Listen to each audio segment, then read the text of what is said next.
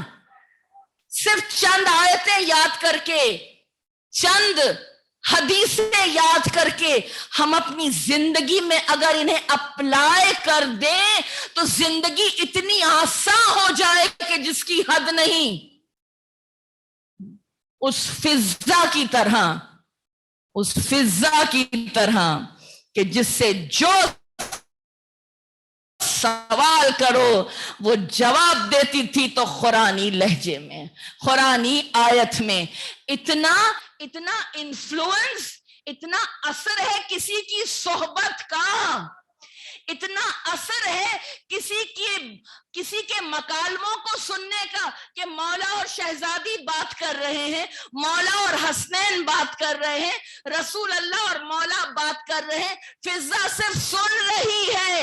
اتنا سننے کا اثر ہے، تو جسے تعلیم دی جا رہی ہے، جسے حکم دیا جا رہا ہے اقرا پڑھ، اس پر کتنا اثر ہونا چاہیے، اس پر کتنا اثر ہونا چاہیے۔ بس اتنی سی داستان جب چھڑ گئی ہے تو اسے مکمل کر دوں۔ اتنا مرتبہ دیا ہے اہل بیت اطہار نے فضا کو کہ رسول نے کہا مانگ فضا، کیا مانگتی ہے؟ کہا یا رسول اللہ شہزادی کے گھر میں سب کچھ ہے، اگر کچھ نوازنا چاہتے ہیں تو اتنی عمر دے دیجئے جو اہل بیت کے در پر خدمت میں گزار دوں۔ اور آپ فضا کی عمر جانتے ہیں کتنی تھی؟ فضا امام زین العابدین کے جب شہادت کا وقت آیا، شہادت زین العابدین کا وقت آیا، فضا مجاورہ قبر زینب تھی۔ کہا آسمان پر یہ کالے بادل کیوں ہیں؟ کہا چوتھے امام نے قضا کی، سینے پہ ہاتھ رکھ کر کہا یا رسول اللہ اب عمر نہیں چاہیے، اب عمر نہیں چاہیے، بلا لیجئے یا رسول اللہ۔ کہتے ہیں فضا کا انتقال ہو گیا. فضا کو نہلانے کے لیے غسال آئیں. غسال جانے لگی تو ایک شہ سوار آیا. اس نے اپنے کیسے سے کچھ رقم نکالی اور اس غسال کو دی. آپ جانتے ہیں نا غسل کا ہدیہ نہیں ہوتا ہے. فقہ کہتی ہے غسل کا ہدیہ نہیں, ہاں کوئی تحفتاً کچھ دینا چاہے لیکن اس کی اجرت نہیں ہوتی ہے. ٹھیک,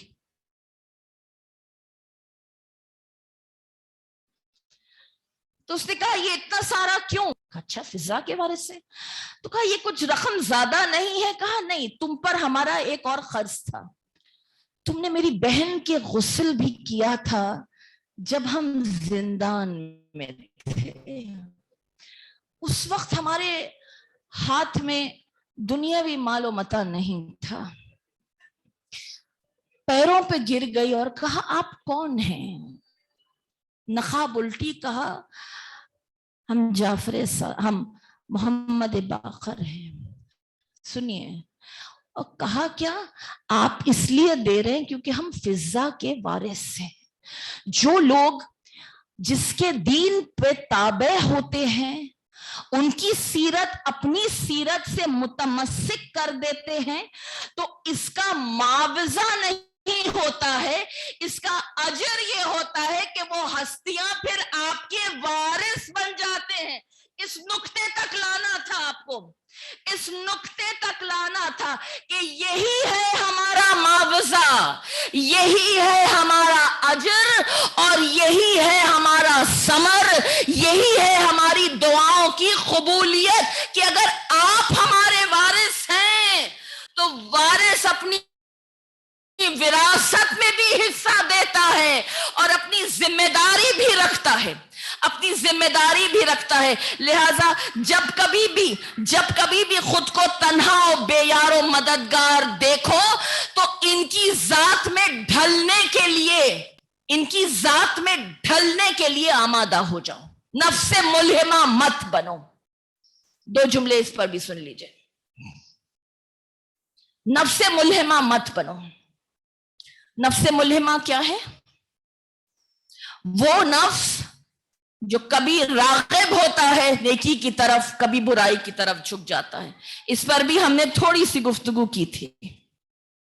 آج صرف اتنا اضافہ کرنا ہے کہ اگر اسے ادھر ادھر ڈھلان سے بچایا جائے تو کیا کیا جائے.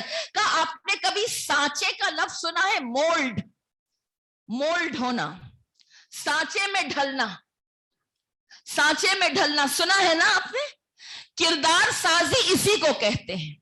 اہل بیت کی شخصیت ان کی سیرت کے سانچے میں ڈھلنے کی کوشش کرتی ہے. یہ کربلا سانچے میں ڈھلاتا ہے. یہ ذکر اہل بیت انسان کو اپنے رنگ میں رنگتا ہے, اپنے سانچے میں ڈھالتا ہے.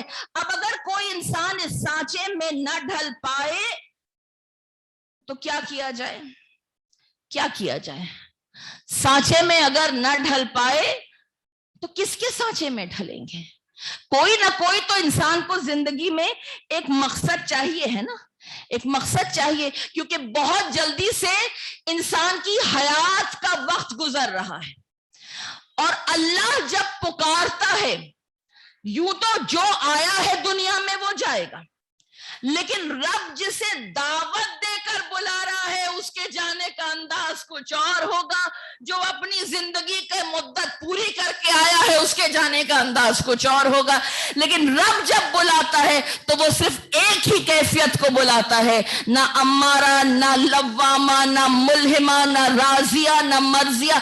بلاتا ہے تو مطمئنہ کو بلاتا ہے, پرسکون اس دنیا سے ہو کر آ. اب تک تو ہم نے یہی سنا ہے نا کہ اس دنیا میں سکون نہیں ہے, وہاں جا کے سکون ملے گا. نہیں, اس دنیا میں بھی سکون ہے. دنیا کو جینے کا انداز اگر بدل دو تو اس دنیا میں بھی سکون ہے. اس دنیا میں بھی سکون ہے. اگر اپنی مولڈنگ ہو جائے, انسان کی سٹرکچرنگ ہو جائے اگر, تو بالکل سکون ہے اس دنیا میں. کیونکہ اکثر انسان یہ کہتا ہے کہ میں جب دنیا سے گیا